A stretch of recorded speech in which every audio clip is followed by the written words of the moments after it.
morning, good evening, everyone. This is Luda Kopikina with GAI Insights. Welcome to Daily AI News, where we rate AI developments essential, important, or optional. You can follow along. The articles are at gaiinsights.com/articles. And please let us know what you think as we go along. Today, I have a wonderful core crew. Adam, John, Paul, and myself. Ankaj is on the train and couldn't join because he was worried that the connection would not hold. So let's proceed to the first article, please.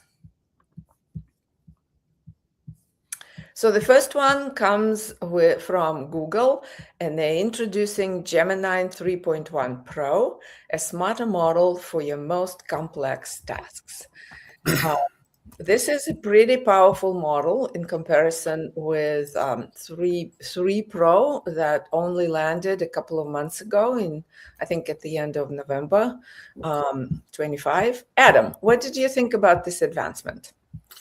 Yes, very impressive. If you scroll up just a little bit there, actually, you can see all the benchmarks, and mostly this was about the benchmarks, I think. I mean, higher, a little bit higher. There you go. Yeah, that one. I don't know if we can zoom in, but you can see every place on that left column where Gemini 3 Pro is in bold. That's where it's the leader, and it's the leader in just about everything. The really big thing to note is the Arc AGI 2, which is the second one there, where between even just Gemini 3 Pro and the Gemini 3.1 Pro, it more than doubled its score.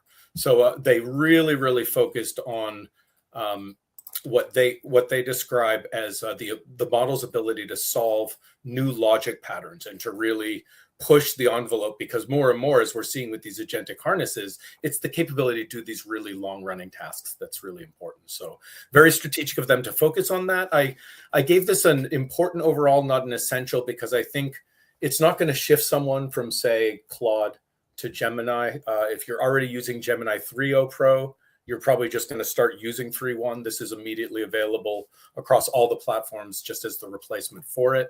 It is a significant step. I noticed, though, like humanity's last exam, Grok 4, even the previous model, not the 4.2 that was just released, actually scores higher than this. But they've left Grok off the benchmarks, perhaps for that reason, to demonstrate that they're top of the capability against some of the other vendors. They definitely are smashing Grok on the Arc AGI. So it's really clear where they're focusing their capabilities. But I gave it an important overall. But twice the power in just a couple of months. That's amazing. The trend is certainly there. What did you think, John? Yeah, everything Adam said better than I would have, but I rated it essential. You've got a killer model here, gaining market share from Google. They continue. The empire's back. Right, and you argue that the AI executives need to know about it. Executive needs to know leading. I think even though they're product announcements, anything that's, if it's an announcement and not available, or it's an announcement and it's a trivial increment, I would not recommend it essential. But I think on the top models, if you have something that's material and available, it has to be essential. And this is so performant. Okay, Paul? Yeah, it's a product announcement. I'm important. I mean, it's becoming really clear to me the big three, OpenAI, Anthropic, and Gemini, are massively innovating, and it's continued to be a war, and they're separating in the closed space from everyone else. And executives are going to have to source and understand this. So I had as important, Adam, it's obviously clearly they're going to the benchmark, that they leave Grok, they leave some of the open source one off. But it's clearly impressive, and Gemini is coming back hard. It's obviously. I think you're discounting Microsoft and Grok too much. Well, Microsoft doesn't have an open source model themselves that's worth talking. All they're using Anthropic and others. John, Paula, you absolutely shouldn't be leaving Grok out of that, though, in terms of the top 4 state-of-the-art models. But especially with version 4.2 now, with the multi-agent harness underneath, it's top-notch, state-of-the-art. I agree, Matt. And that's what I was just surprised Microsoft. So, but you said these other 3 are pulling away from everyone else, and I beg to differ. XAI is right there with them. Yeah, and I think Microsoft's going to catch up with distribution. They're just going to stay at it, and maybe they use somebody else's model in their distribution. Yeah. I'm talking about. Yeah, but in terms of model building, Microsoft isn't. Microsoft doesn't have a model, John. No, but in terms of it's a 5-horse race, in my opinion.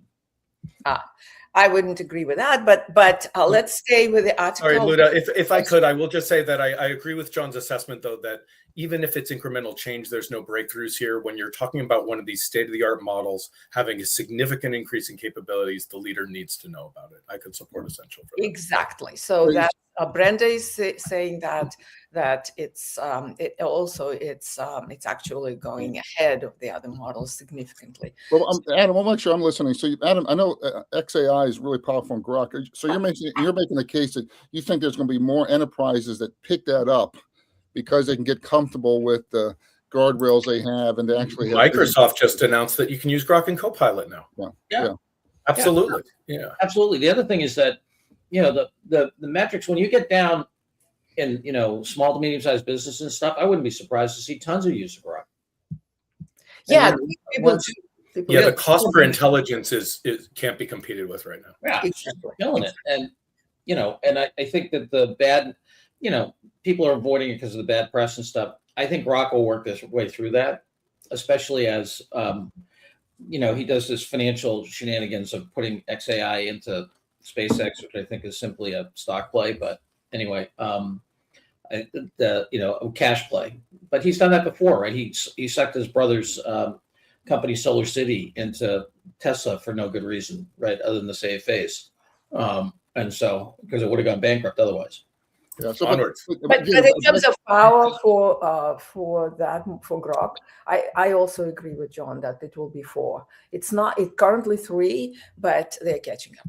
I know, John, you want to say 5. This 5 is not. They don't have a model. How much time do we spend with clients dealing with Microsoft? I'm telling you, Microsoft's distribution is important, but they will have a switcher. They will have a harness. They have more money than God, more distribution than anybody. Right. I'm not arguing with that. But in terms of models, we have whatever. They'll figure it out. Okay. Anyway, essential it is. What about Apple? I think we can at least agree that that Microsoft is not developing a frontier model, which is Luda's point. Thank you. Well said. Yeah. Well, so models, we have 4. In terms of distribution, the war is out. So, and Microsoft is very well positioned. And just to square this up, Luda, so if you're an enterprise, you're a company that want to use a secure employee chatbot, i.e. inside your security harness, and use Grok, this new announcement from Microsoft is allowing a path to that.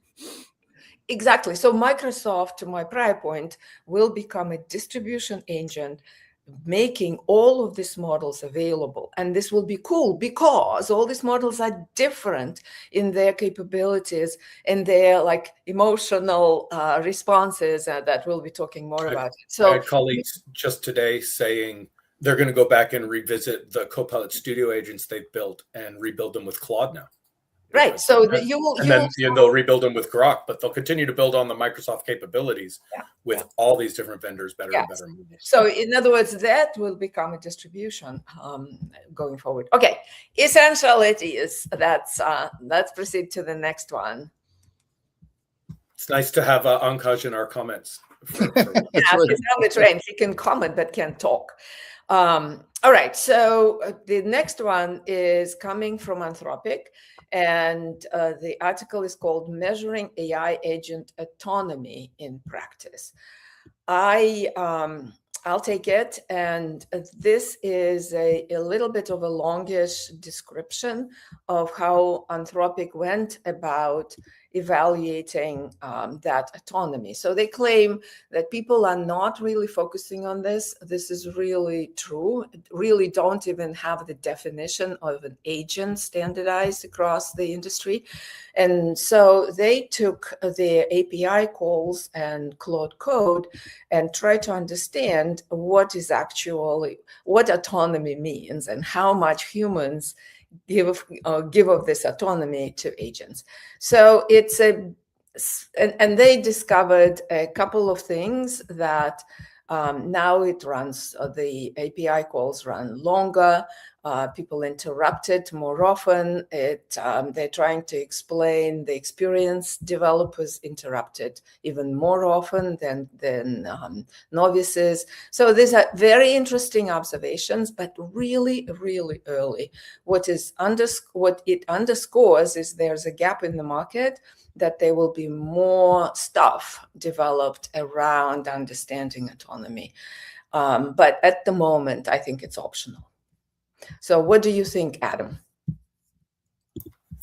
Yeah, I would agree optional. Super interesting, especially because I am a fairly heavy user of Claude Code to see some of the behaviors. Certainly validating some of my own anecdotal experiences. I applaud Anthropic again for the research they're doing into better understanding the models, the behaviors, how the human operates in the loop. Some good work, probably optional, not enough actionable, really insights for an AI leader to take away from it. But I do love the actual definition, I'll say, which they say for an agent, which is an AI system equipped with tools that allow it to take actions. And as they say, studying those tools that the agents are using can tell us a great deal about what they're doing in the world. So it's a very discrete, observable way to approach what the agents are doing. So it's good research, but still too much on the research side. Right. Yeah. Okay. John, what was your thinking here? Yeah, I had it as important, but I'd be okay with optional. I think understanding these behaviors is critical for an AI leader for two reasons. One, what matters to his or her constituencies, and then also that behavior will then drive, use and cost. So, I think it's a well done study. It's with all of the proper provisos about what it doesn't cover. So I had it as important, but I could live with optional. I actually can live with important because it's pushing the leaders to understand that this is happening. We don't have ammunition for this yet, but will the tooling? We will. It may be important. Paul, you have a vote, a deciding vote here. What do you think? Optional. Optional. Okay, optional it is. Let's proceed. Oh, why do you 2-2? What are you talking about? Anyway, please. Who's got the chalk? I do. You'll read the vice president's vote. I by the way, I agree with the thing that Ashish said, which is that human in the loop may be optional this year. Human in the loop is kind of required. By the end of this year, maybe human in the loop will be optional, which I think some of the Anthropic stuff points to. Yeah, that's true. I don't think humans in the loop will be optional. It might be the interval between the human and the loop will be wide. I agree. There'll be whatever. Yes.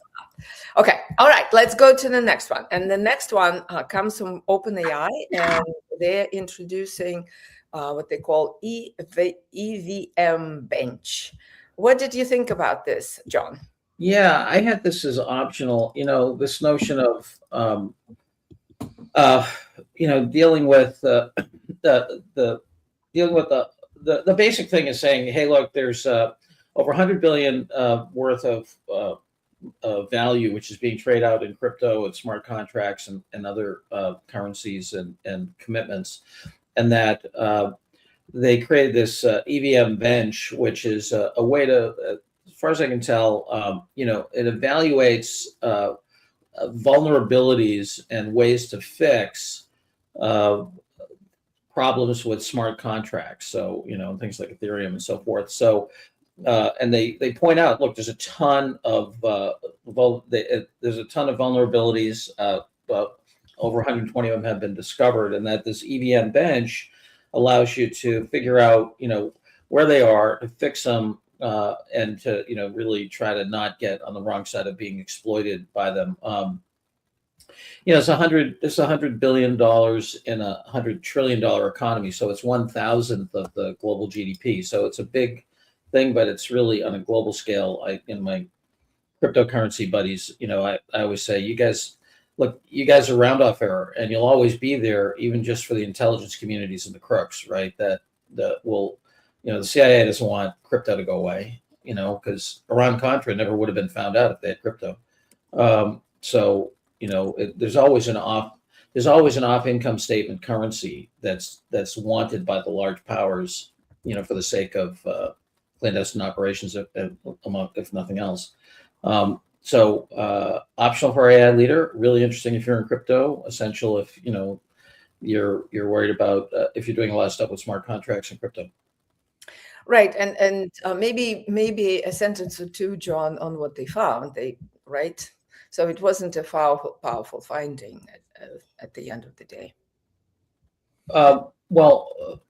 So maybe what? Let me say. I don't see the.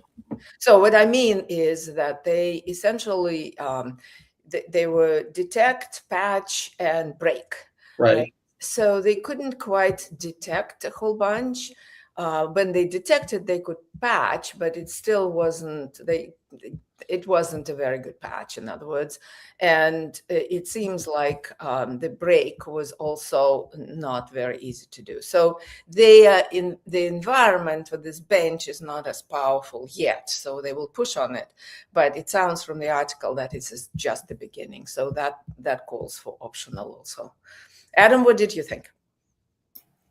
Yeah, so I've been well-versed and deep into cryptocurrency and more specifically smart contract development and the Ethereum virtual machine, Solidity, the deep back end of this kind of stuff. And at the end of the day, all we're talking about here is GPT-5.3 Codex, which is a coding AI agent, doing stuff on code, which they make sound very impressive. And to John, I guess the key point here is that it's the only store of value that is programmatic. So it's the only place where coding AI is really relevant to a currency. So I think that's where they're trying to focus and highlight on the capability to detect and patch vulnerabilities within this new store of value. But that being said, it's optional news for sure. Yeah. Okay. I didn't understand an interesting use case. Yeah, but Adam, I didn't understand your point when you said it's the only domain in which AI is relevant. Well, like you can't use Codex 5.3 to secure gold. You can't use Codex 5.3 to secure real estate, but you can use it to find vulnerabilities in smart contracts, which is a way that value is secured programmatically. So they're applying this coding assistant to a specific use case that has to do with securing a store of value or a currency. So it's essentially trying to emphasize, but it's still just a coding assistant debugging and pen testing and red teaming. Literally, we should keep moving. Yeah, should keep moving. Optional it is. All agree? Yes. Okay, thank you. Okay, so let's go to the next one, Monique. All right, this one is called Automate Repository Tasks with GitHub Agentic Workflows. Comes from GitHub. This is their product announcement. Adam, what did you think? Yeah, probably optional news. It's kind of a cool concept. It's some of the capabilities that we're starting to see emerge in tools like OpenClaw actually being embedded into GitHub, which is the code repository. So having things like debugging code, making sure that documentation is kept to date automatically. You could harness other agentic systems or tools to run those processes. But if where it's really happening is in this store on GitHub, then it makes a lot of sense for that to be where you have these automations, these workflows happening. That being said, it's probably optional. It's not adding a lot of capability that wasn't already there. It's just making it a little easier to do it for those developers. So I'd rate it as such. Yeah, for developers, it might be important. You wake up in the morning and there's a lot of stuff that happened in your repository, and there's a summary, and there's, agents acted on this and then that. So for developers, this can be very efficient, right, and effective. But for AI leaders, I think it's probably optional. John, optional? Yes. Paul? Optional. Optional it is. Let's proceed to the next one. Okay, the next one is the article that's called A New Way to Express Yourself. Gemini can now create music. This comes within Gemini platform, and you can create, Lyria 3 can create a 30-second music clip. What did you think about this, John? Yeah, well, my objective function here is to see if I can convince Paul this is not optional. Because I know this is going to be optional. I made it triple optional. Come at me. All right. Well, maybe I have to convince Adam. Look, I was going to make the case for important because I think it clearly demonstrates the generative power of multimodal. So the idea of being able to take an image and to put it in and give it a little bit of direction, and then can generate music. I think a lot of people can use this. I think music is such an important carrier wave for attention, and the idea. I think people are just getting used to the idea of, oh my goodness. I think back to the Autodesk motto, which was read, understand, write. And I think that's what's going on with reality, right? We're going to read, understand, write, and write into any medium, and it's going to be bidirectional and multimodal. And this just makes it so obvious and easy. Plus, it's fun. I'm going to use it with my granddaughter tonight and stuff. It's just that's a blast. So, in the interest of fun and imagination, of which I have a lot, I would make this important. We'll see if you gray corporate types want to drag it down. Gray corporate Keep type. things boring. And okay, Paul, gray corporate type. What do you think? Well, there's gray corporate types are paying our bills, and it's who we're targeting. So it's optional for the corporate AI. Hey, Rick Rubin makes a fortune. Are you kidding me? So it might go viral, actually. I really think this is a capability that is cool. Adam, you're on the cool side. So I apologize. It's actually the next article that I rated super optional. This was just optional from me. It is kind of cool. You have no capability to put your own lyrics. It's only 30 seconds. I mean, it's kind of like when the Sora app came out, and all of a sudden you can make little videos and share them with your friends, and it's fun and trendy, but it's not really something an AI leader needs to be distracted by right now. Okay. And who owns the copyright issues for a marketing department here? Those are still open. Like I can't even pick my lyrics, and I only get 30 seconds. You're not going to use it for anything except little. Hey, but you can use it. There's a ton of that to do, but that's a distraction from adopting AI in your enterprise. That's okay, optional it is for the AI leader, but it is totally fun. Listen to the Friday. All work and no fun makes Adam a dull boy. Yeah, so you can make it important just on the weekend, I mean, people can say, wow, that looks really fun. Yeah, no, but all kidding aside, I do think that you're a gray corporate type. That's what it is. Right, let's go to the next one. Can I make one point, which is that in the virtual world, the entertainment value of stuff is huge, because the fundamental paradigm of engagement is entertainment, and in the virtual world. So we're kidding around about how, but I do think that matters a ton. We can disagree about that article. Okay. Right. But optional for the gray corporate types, optional. Okay. So the next article, the last one, is a use case from Claude that haven't yet taken the best practices from others. It's a little better than before, but still pretty light. They talk about introducing an assistant for customer support that actually reduced support time by 87%, increased accuracy. They freed a lot of time. They don't specify how much time. They do not go into how they implemented it, what they actually did. So it's a very light case. I wouldn't recommend people reading it. The fact that it is Lyft, they don't even tell you how many of those customer support issues they have per day. So it's really very light. So I rated it optional. We know that Adam rated it triple optional. What did you do? What was your thought, John? Yeah, I was going to give it an important because it's very affordable. It's, it's a snack, not a meal, for sure. It's anyway. It's a Lyft is such an easy customer service thing to understand. Oh, I got all these drivers, I got all this volume, I got I've got peak. You think about the demand; it's very peaky. So anyway, I give it important for that reason. But I agree with you. It's a thin read. Yeah, unintended. Adam, anything to Yeah, I continue to be disappointed by Anthropic's use cases. They don't give anyone any guidance other than use Claude. Yeah, and that's what their use cases say. They give some amazing result, but the message is always just use Claude and you'll get amazing results. Trust us. Trust us. No, I believe them, but it's not useful for an AI leader other than if we want to market Claude to them. The only thing that I would say in their defense, for the forwardability, as John said, that it's maturation of this type of use cases. So the fact that they essentially 87% is almost all of the flow of customer support issues. So we previously didn't see that level, and they focused on the like very specific segments of their customer support, like elderly, with more personalized stuff. So it seems like this is one of the first use cases, and now it's at a higher level. What do you think, Paul?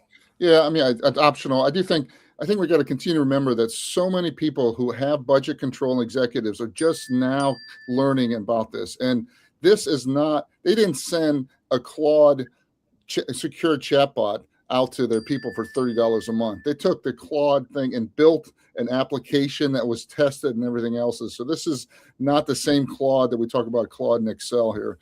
So you shouldn't be confused by that, but definitely optional for all the reasons that Adam said. Okay. All right. We're going optional on this one. And as we're preparing the scorecard, any announcements? Paul, John, Adam? Paul, go ahead. Nope.